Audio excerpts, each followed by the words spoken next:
Саламатсыздарбы? Бүгүн сиздер менен үй шартында сгушонка жасайбыз.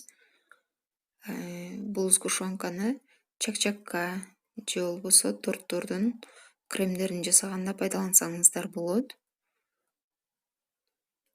Ал үчүн бизге 1 литр сүт жана 350 грамм сахар керектелет.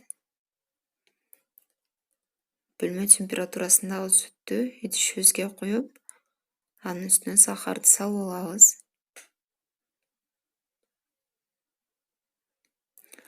Аны аралаштырып,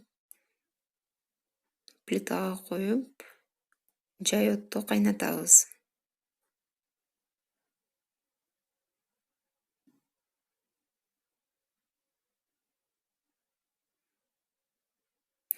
Мынакей кайнап чыкты.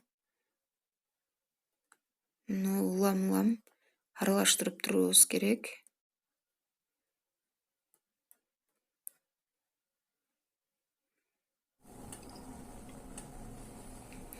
Баары болуп, менде 2 саатка жакын кайнады.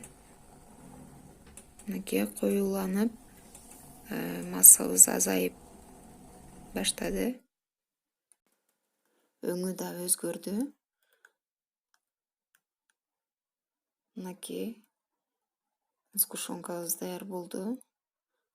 Даяр болгонун кашыкка тамызып көрүп билсек болот.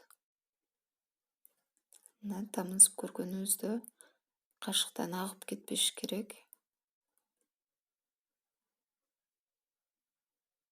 Бул муздаганда мына ушундай болуп коюланып калат. Муздатып алып, андан кийин пайдалана берсек болот. Баары болуп, менде 1 литрден 600 миллиграмм сгушонка чыкты. Бул магазиндикинен эч кандай айырмаланбайт. Сиздер дагы жасап көрүңүздөр. Видео жаккан болсо лайк басыңыздар. Биздин каналга катталыңыз. Алдыда кызыктуу рецепттер менен бөлүшөм. Кийинки видеолордон көрүшкөнгө чейин саламатта калыңыздар.